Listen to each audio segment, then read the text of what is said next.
grande. ¡Hola! Bueno. Para los chaparritos y chaparritas también.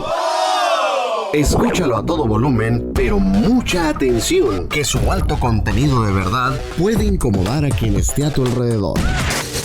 Pasa la voz en Sin Censura. Sin Censura. Con Vicente Serrano. Comienza ya. Amigos, amigas, ya estamos listos para hablar como los chayoteros no se atreven, no les interesa o no les conviene porque no van a morder la mano que les da de tragar. Mi compañero, mi amigo Rafa Herrera, corresponsal en Palacio Nacional, un servidor Vicente Serrano, pidiéndoles lo de siempre, que no permitan que les den más de lo mismo. Le duela a quien le duela, le pese a quien le pese. Estamos transmitiendo en vivo y en directo este previo de la mañanera. Ya es viernes, mi querido Rafa, y bueno, pues siempre esperando que se deje la víbora chillando, que nos den material en la mañanera con declaraciones, con información para analizarlo para nuestra gente. Buenos días. Muy buenos días, Vicente, te saludo con mucho gusto, saludo a todo el equipo de Sin Censura, a toda la gente que nos ayuda con ese preciado like, con ese compartir, que está muy atenta al canal. Muchas gracias, excelente día. Y sí, ya es viernes, va a ser interesante lo que salga en esta mañanera. Si le preguntan sobre el tema de Peña Nieto, Silvano, va a estar Hugo López-Gatell, en fin, va a estar interesante la mañanera. Y como dices, que deje la víbora chillando para que se ponga sabroso el fin de semana, Vicente. Así es, les recordamos que hay algo que usted puede hacer para apoyarnos y que no cuesta absolutamente nada. Dele clic al dedito hacia arriba, dele clic al pulgar hacia arriba, ese like que necesitamos para pegarle al algoritmo, sacarle la vuelta a las campañas que buscan afectar nuestro contenido en YouTube. Dele clic al dedito hacia arriba, suscríbase en nuestro canal Sin Censura TV y en Sin Censura Media, en donde tenemos más de 1,5 millones de suscriptores, y le agradecemos de antemano a las personas que nos envían sus superchats para apoyarnos económicamente y mantener esta independencia de hablar de todo y de todos. Bueno, yo no sé si usted sabía, ayer lo mencionábamos por la noche, pero creo que puede ser un tema que aborden con el presidente Andrés Manuel López Obrador. Santiago Nieto, el director de la Unidad de Inteligencia Financiera, ha confirmado que está en proceso una investigación contra el diputado federal del PRI, Luis Miranda Nava, quien fue secretario de Desarrollo Social en el gobierno del presidente Enrique Peña Nieto, y más importante aún, es compadre de Peña Nieto.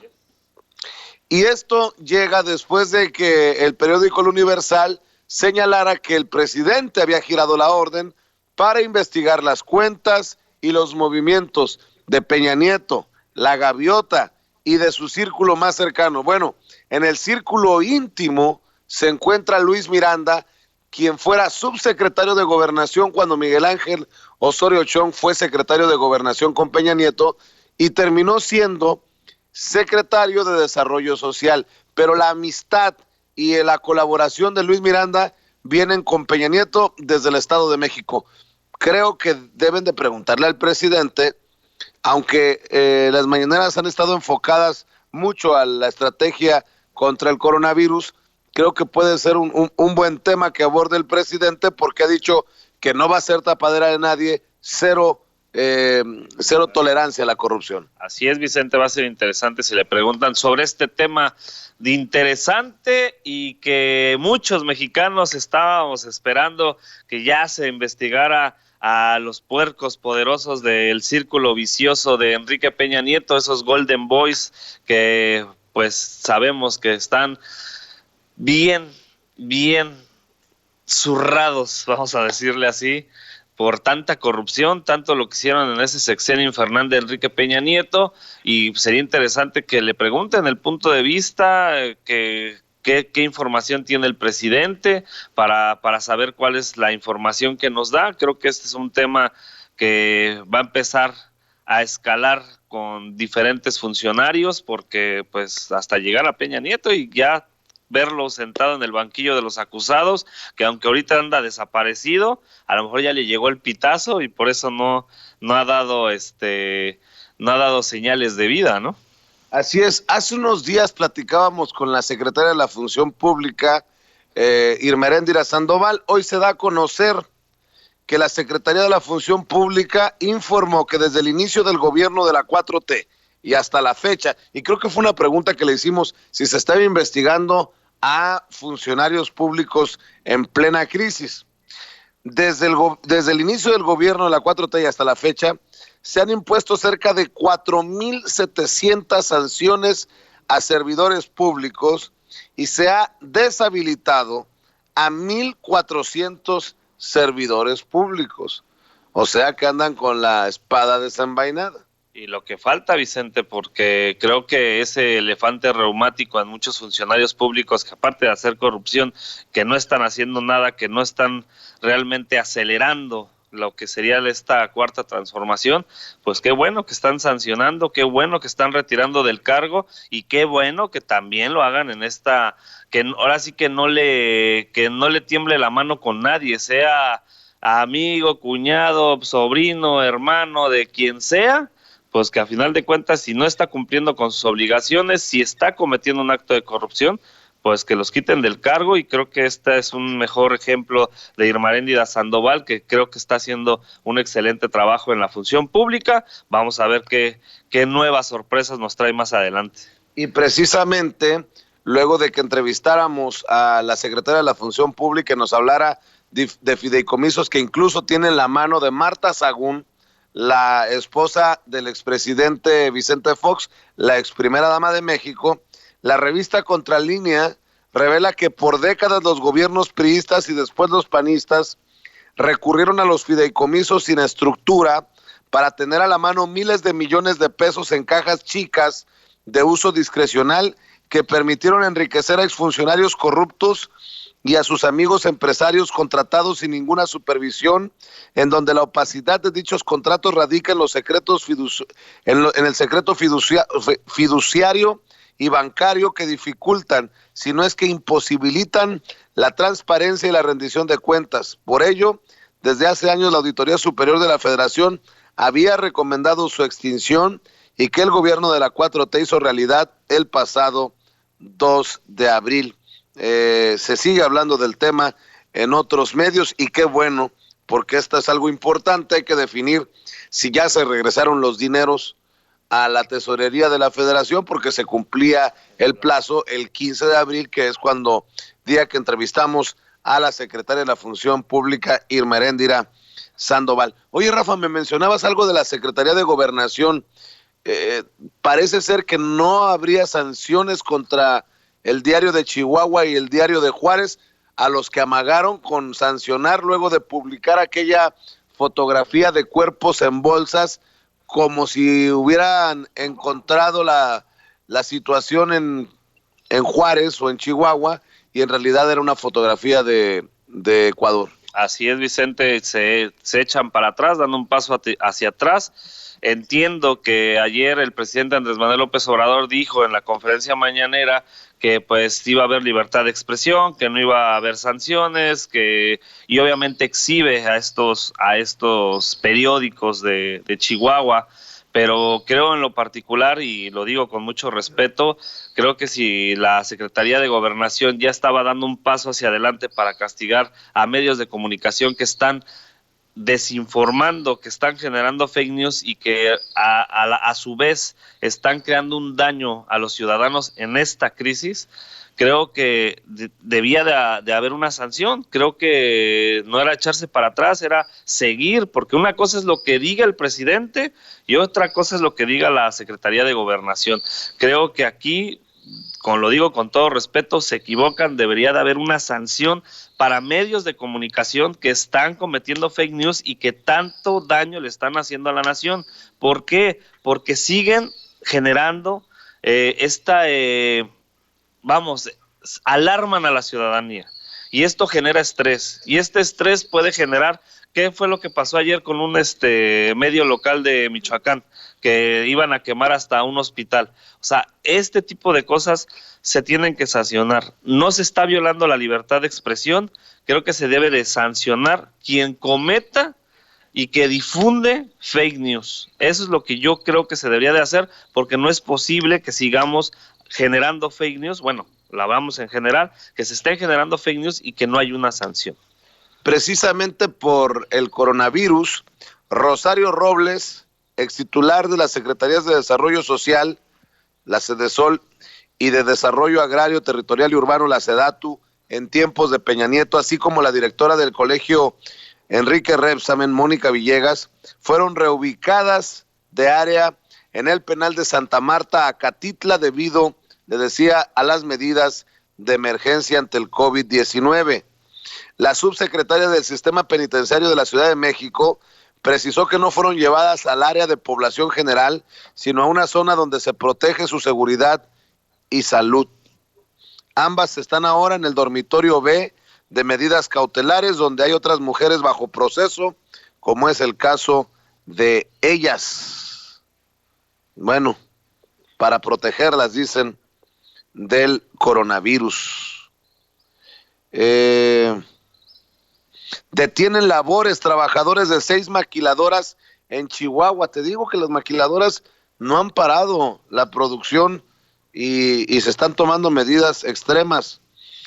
Obreros de 6 empresas maquiladoras de Ciudad Juárez, Chihuahua, entre ellas Regal Beloit, TPI Composites, Norma Group, Electrocomponentes, Syncreon y Honeywell, suspendieron actividades en los turnos vespertinos del miércoles y el matutino de ayer jueves para exigir a los patrones que cierren sus instalaciones debido a que varios de sus compañeros han contraído el coronavirus y el resto corre el riesgo de contagio e incluso de morir. Las fábricas, explicaron, fuera de las instalaciones de Honeywell, no son consideradas industrias esenciales en la declaratoria de emergencia nacional y por tanto no pueden obligar a los trabajadores a laborar ni despedirlos por abandono de trabajo, habida cuenta de que tampoco garantizan medidas sanitarias que eviten el contagio. Que los trabajadores paren, que paren por sus vidas. No hay un abogado que pueda ir en contra de un paro laboral que debió darse desde el 24 de marzo por un decreto federal, comentó Susana Prieto Terrazas, asesora legal de los obreros. Alrededor de 70 empleados de Honeywell abandonaron ayer las líneas de producción y fuera de la factoría se quejaron de que laboran sin guantes ni cubrebocas, además de que la empresa obliga a trabajar a empleados que padecen hipertensión y diabetes. Pues aquí están las empresas que Hugo López-Gatell dice pueden ser sancionadas y hasta clausuradas. Sí, qué bueno que estén haciendo esta denuncia. Y que ahí tiene que entrar también el gobierno estatal, Vicente, ahí también tiene que entrar Javier Corral para ver qué es lo que está pasando y que si se tiene que sancionar a la empresa, pues que se sancione, que se multe lo que se tenga que multar y que se proteja los derechos laborales de estos trabajadores, porque no es posible, casi es lo que hablábamos del neoliberalismo, lo que hablábamos de ciertas empresas que pues hacen esa esclavitud moderna, que pues en vez de darles esos derechos, en vez de brindarles apoyo, en vez de estar en sus casas descansando y en esa sana distancia, y más porque estamos hablando que está en un estado fronterizo donde sabemos que hay una gran cantidad de contagios en Estados Unidos, pues aquí creo que... Ya llegó el presidente, vamos a ver y escuchar. Bueno, todavía me dicen que están abriendo la pizarra, que se está escuchando ya el movimiento en Palacio Nacional. Todavía no sale el presidente, pero platicábamos de esto precisamente, Rafa. Sí, es muy importante que aquí tomen cartas en el asunto, que no se violen los derechos laborales, que se proteja a los trabajadores y que se les dé garantías, porque el problema es de que van a sancionar a la empresa y la empresa, ¿sabes a quién va, con quién se va a desquitar?